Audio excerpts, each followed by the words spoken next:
Allez-y.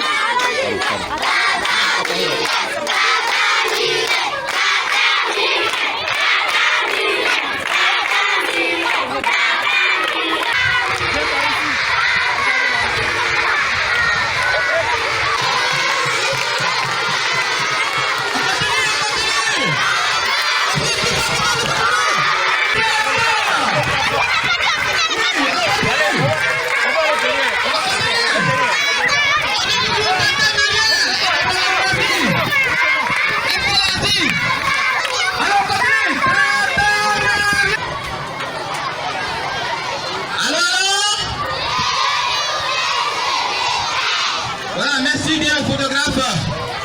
Merci. Elle n'a pas. Est-ce que ça va? Est-ce que ça va? Est-ce que ça va? On se tient encore debout une fois. On se tient debout une fois. Et une dernière fois, on va faire plus fort.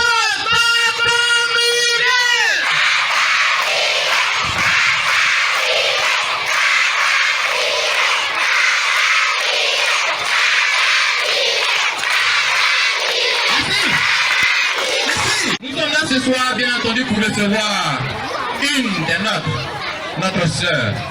C'est la même qui a hissé haut, très haut et très très haut le drapeau de notre nation dans les compétitions sportives, notamment dans l'athlétisme. Et nous le savons, nous en avons les témoignages. Ce soir, nous recevons ici, au milieu de nous, Muriel Aouré, championne du monde en athlétisme. Mais au-delà de ce grand titre qu'elle porte fièrement, elle est également ambassadrice de l'UNICEF depuis 2018. Et en cela, elle accompagne l'UNICEF dans plusieurs projets, dont celui de ce soir, qui notamment concerne le projet d'appui à l'accès et au maintien de la jeune fille dans l'école. Et ce projet a plusieurs aspects, a plusieurs volets. Mais ce soir, elle est avec nous pour une campagne de sensibilisation à l'endroit des jeunes filles. Le temps qui nous est imparti, bien entendu, est court, nous n'allons pas faire trop de commentaires. Je vais bien entendu appeler ici et maintenant Mademoiselle Baldi Mariam. Elle est élève à l'école qui nous reçoit, l'école Feraldi 8. Elle viendra ici pour faire la présentation de son école. Baldi Mariam de l'école Feraldi 8. On applaudit!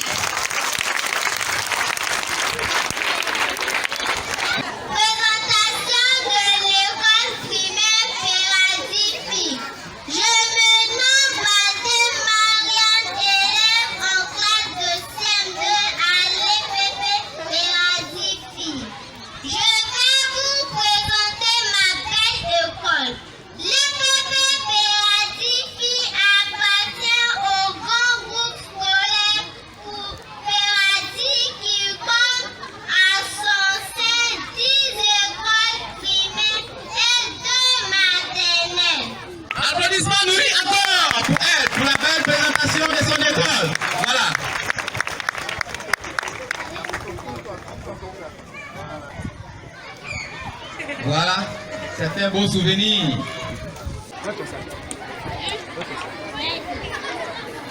Monsieur le représentant de Monsieur l'inspecteur de l'enseignement scolaire et primaire de Mankoko, notre star internationale Muriel Aouré et toute la délégation qui l'accompagne. Illustres invités, chers collègues enseignants, chers enfants, je vous salue. Je vous souhaite la cordiale bienvenue à Feraldi Filles. Après la présentation de l'école par l'élève Baldi Mariam, l'honneur nous revient de vous exposer les 3 méthodes de travail que nous avons mises en place afin de donner une chance de réussite à nos enfants.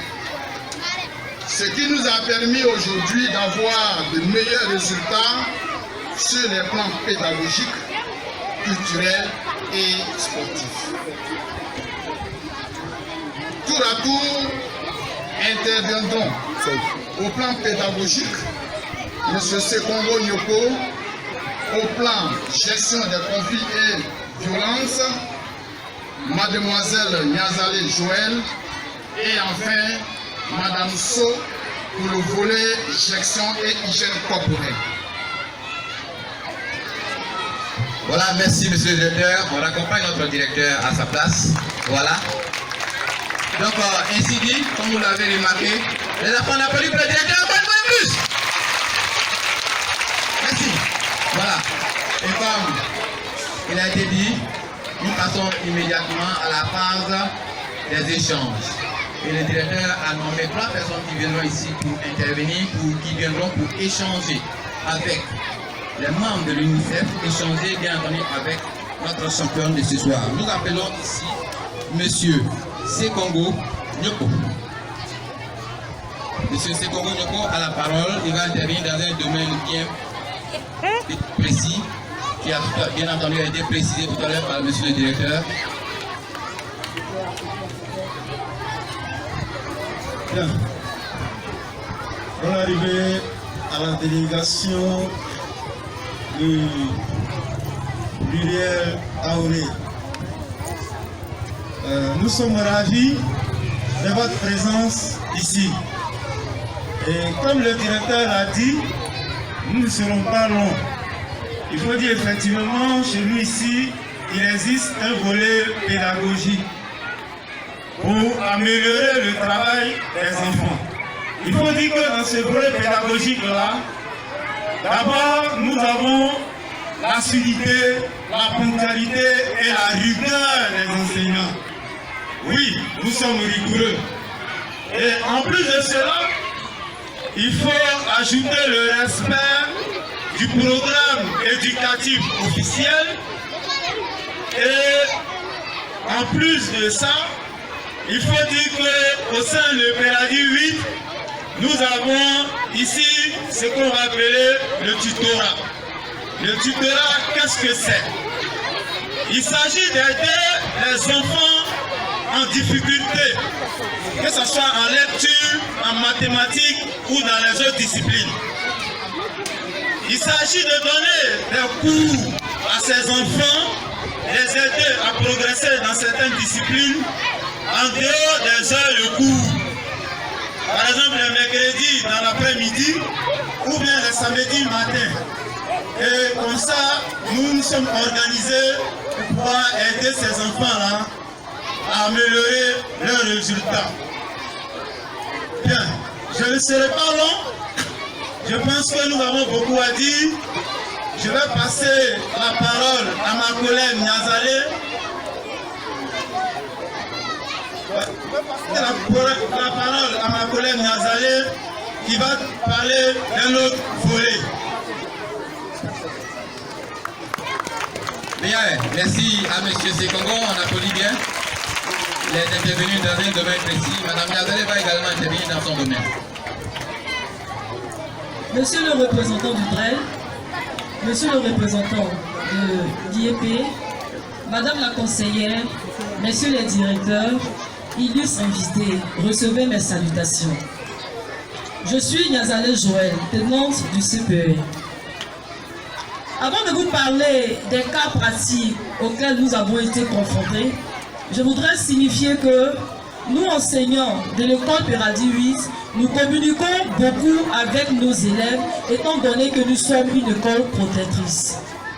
Concernant la gestion des conflits et des violences entre les parents et les enfants, nous avons eu à régler les cas suivants. Nous avons constaté une année une élève qui venait régulièrement en retard. Nous l'avons appelée. Après avoir communiqué avec elle, nous avons constaté qu'elle était soumise à de travaux ménagers à la maison, ce qui l'empêchait d'être à l'heure à l'école. La directrice a donc fait appel aux parents, échanger avec eux et leur faire comprendre que la place de la jeune fille, c'est à l'école, c'est pas à la maison. Et les parents, Dieu merci, ont compris cette raison-là. Et maintenant, la petite fille, elle est au CM2. Elle est toute rayonnante parce qu'elle a le temps de venir à l'école, de jouer avec ses enfants. Bien vrai qu'à la maison, elle fait certains travaux, mais ça n'empêche pas de venir suivre les cours normalement. Le deuxième cas concerne une fille qui devait se faire exciser. Elle est venue faire cas de ça à la directrice, qui a encore rencontré les parents, leur a fait encore raison. Et Dieu merci, ils ont compris, la fille n'a pas été excisée, elle continue le cours normalement. Nous avons aussi le cas de la petite fille orpheline. Elle venait à l'école tous les jours en pleurs, parce qu'elle avait perdu sa maman. La directrice a su la mettre en confiance. Et aujourd'hui, elle est toute rayonnante, elle suit les cours, elle ne pleure plus. Le dernier cas, c'est le cas d'une élève qui était malade. Elle ne venait même plus au cours. Et sa maîtresse, elle s'est rendue chez elle et a vu que la petite fille ne venait pas à l'école parce qu'elle est malade. Les parents n'ayant pas le moyen pour l'envoyer à l'hôpital, nous avons levé une cotisation entre nous enseignants. Nous avons délégué un maître, le maître de CP2, qui a conduit l'enfant à l'hôpital avec les parents. Et la petite fille a été prise en compte, elle a été traitée. Aujourd'hui, elle est là, elle se porte très bien. Alors, pour ne citer que cela, voici les quelques cas pratiques que nous avons réglés avec succès. Je vous remercie. Voilà, c'est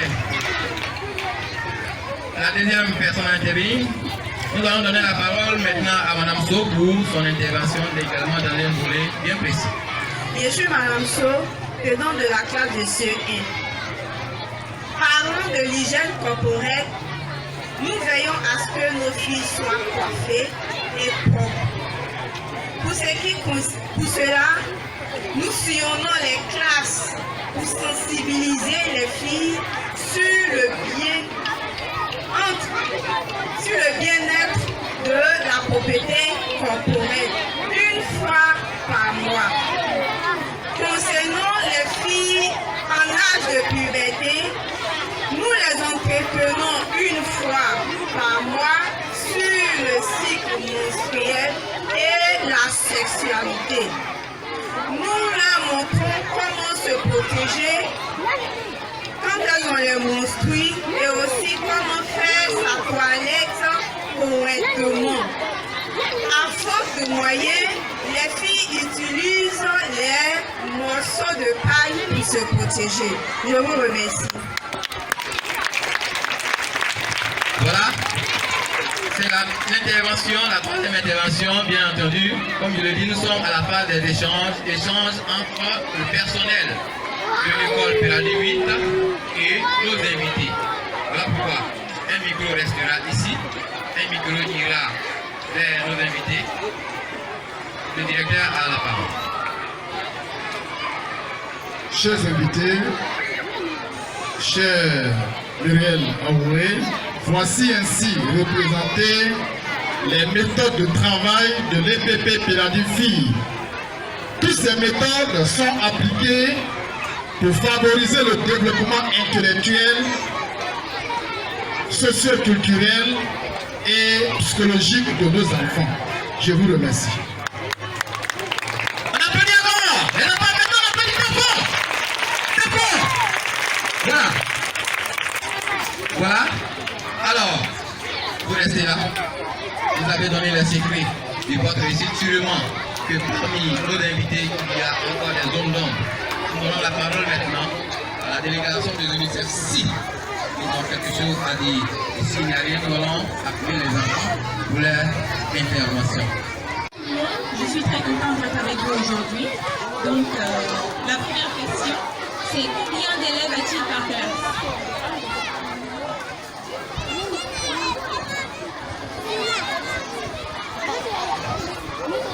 CP1 40. 40 sur le CP1. CP2 40 aussi. CE1 41 élèves.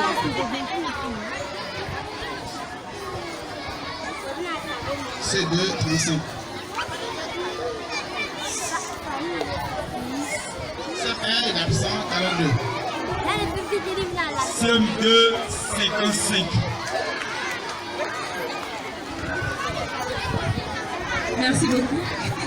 Deuxième question.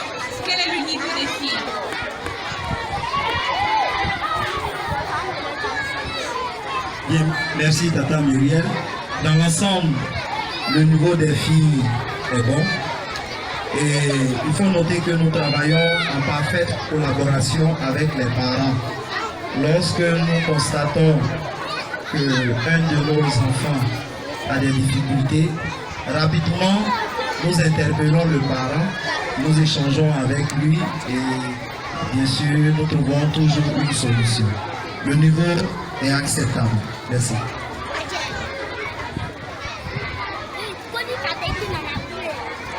Troisième question. Comment est-ce que vous préparez le tutorat?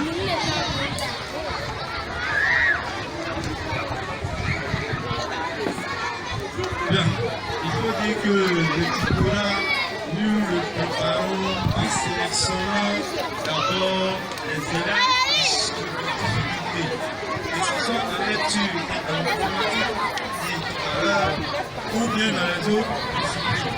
Nous les sélectionnons. Nous informons les parents, leur dire que ces élèves-là vont venir les mercredis soirs et les samedis matins pour des cours de renforcement gratuitement. Ensuite, nous préparons le tutorat. Et c'est ensemble avec les parents que nous le faisons. Je vous remercie.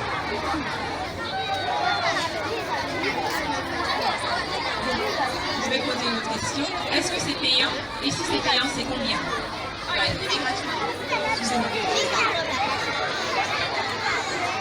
Quel a été le taux de réussite à l'entrée en 6e? Il faut dire qu'à l'entrée en 6e, cette année scolaire qui vient de terminer, malgré les difficultés, nous avons pu avoir 50%. Supérieur au taux national, pour préciser. Le premier dans le secteur Péradi. Dernière question. Comment est-ce que vous appréciez le niveau des filles en mathématiques?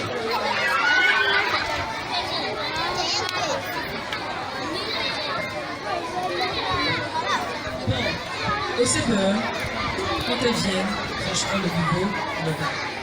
Nous travaillons jusqu'à ce qu'à la fin de l'année, le niveau soit réussi. Alors je peux dire que le niveau en fin d'année, il est bon. Merci. En mathématiques, il faut dire que, ayant passé 7 ans au CM2 avec ses enfants, il y a des années où les filles sont vraiment excellentes. Il y a des années où le mieux est confronté vraiment à des problèmes, les enfants vraiment des difficultés. Et c'est à ce moment-là que le tutorat vraiment est la place pour lever le niveau. Je vous remercie. Merci. Voilà. Nous sommes à la dernière question. Okay, la dernière question. Quels sont les problèmes que les filles rencontrent ici? Bon, je peux dire que les parents, généralement, ne trouvent pas important que la petite vienne à l'école. Donc parfois, c'est très difficile. Donc quand elles viennent, souvent, elles sont distraites parce qu'à la maison, elles travaillent trop. Donc ce qui fait que souvent, elles dorment en classe, elles ne suivent pas. Donc il faut être vraiment regardant pour les amener à être éveillées puis suivre les cours. Voilà. Maintenant, arrivé à la maison, il n'y a pas de suivi au niveau des parents. On le constate. Donc nous, on appelle les parents pour leur signifier cela. Pour qu'ensemble, ils nous aident à suivre les enfants et à l'école et à la maison. Merci.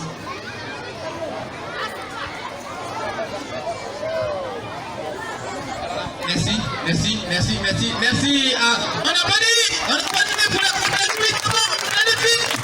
Voilà, merci aux personnes qui ont dit. Nous allons sans plus tarder passer la parole aux enfants.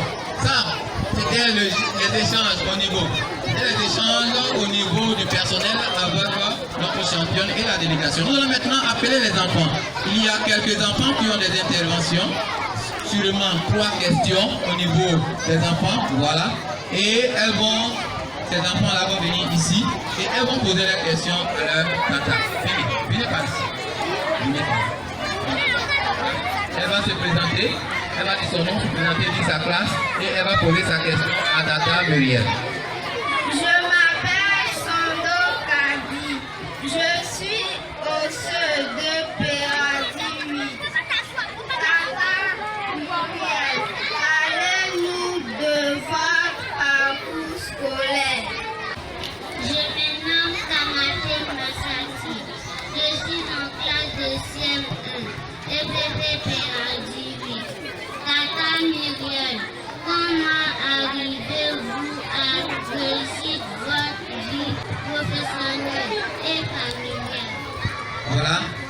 3 préoccupations au niveau des enfants. Et je pense que voilà une 4e question. Tata Muriel, nous les filles de Paradis 8 voudrions être comme vous demain. Quel conseil pouvez-vous nous donner? Voilà. Alors, une série de 5 questions. Voilà. Tata Muriel, pourquoi avez-vous choisi de visiter notre école? Voilà. Je pense qu'elles vont aller remettre les questions. Ok, elle a les questions. Les filles, allez vous asseoir. Merci pour les questions. Voilà, on applaudit pour vos camarades. On les applaudit. Voilà. Et maintenant, on va se taire et on va écouter Tata Muriel Aouré répondre à vos questions. Vous avez posé beaucoup de questions. Maintenant, Tata Muriel va répondre. Voilà. Nous appelons. Qu'est-ce qu'on fait? On applaudit! On se tait maintenant et on écoute. Bonsoir tout le monde. La question pour elle, la question numéro 2 vaut ensemble. Donc je vais vous parler un peu de mon parcours scolaire et c'est par l'éducation vraiment que j'ai connu l'athlétisme. Parce que, comme je l'ai dit, j'ai déménagé et je connaissais personne. Donc en 3e, c'est là que je me suis mise à courir. C'était le premier jour de l'école et je connaissais personne, j'étais toute malheureuse. Et la directrice de l'école, le premier jour quand je suis partie, parce que je suis venue en milieu d'année, elle m'a dit qu'une manière de se faire des amis et tout ça, c'est de faire du sport. Et elle m'avait demandé ce que je pouvais faire, je lui ai dit que je suis un peu maladroite, mais je peux pas faire de football, handball et tout ça, mais je sais que quand j'étais petite, je faisais toujours la course avec les garçons à la récré. Donc je lui ai dit que je suis rapide. Et c'est de là qu'elle m'a parlé de l'athlétisme. Et elle m'a dit que ça sera une opportunité de payer pour mon éducation et tout ça. Donc je me suis mise à l'athlétisme et me voici aujourd'hui. Donc le secret, comme vous dire, mon secret, c'est le travail et la persévérance. Parce que dans la vie, rien n'est facile. Et il faut continuer de travailler, il ne faut pas baisser les bras et vous dire qu'une femme peut tout faire. Donc mettez-vous au travail et n'écoutez pas ce que les gens vous disent, vous pouvez faire. Okay? Donc prenez mon exemple. Merci beaucoup. Voilà, on applaudit.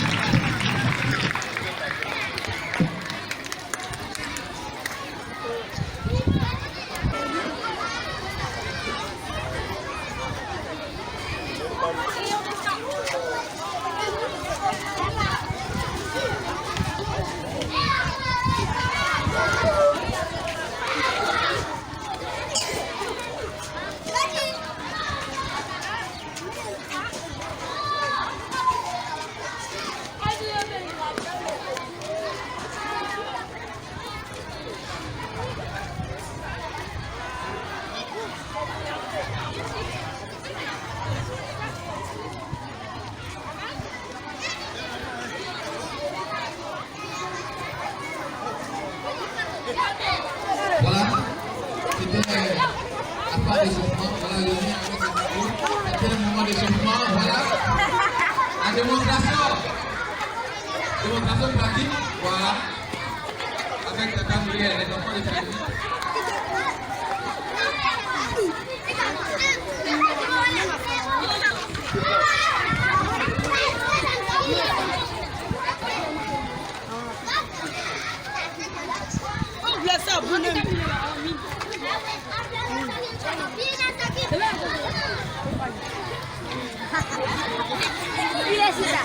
Il est Aïcha.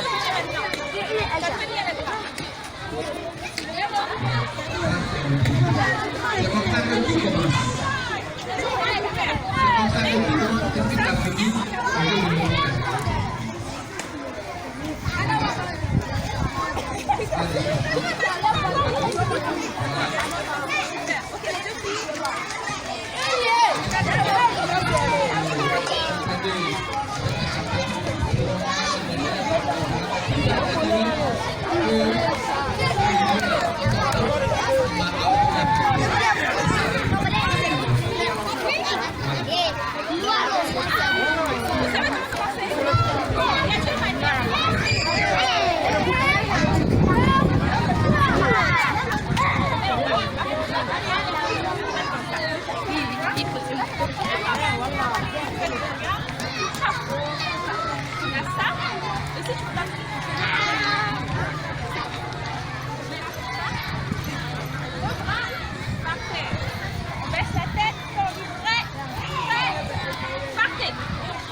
Voilà, c'est ça.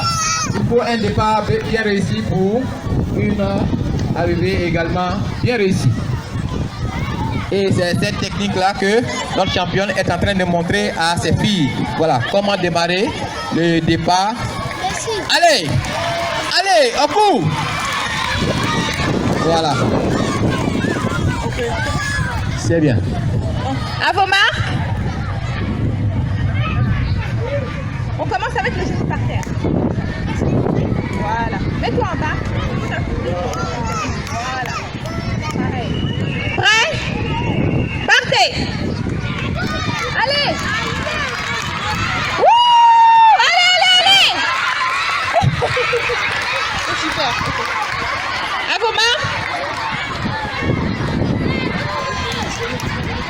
On regarde en bas. On ne regarde pas, ok? Voilà, allez-y. À vos... Non, pardon. À vos marques. Prêt? Elles ont décollé. Coup départ. Elles sont parties. Comment? Bien. Voilà, nous sommes à la fin de notre démonstration.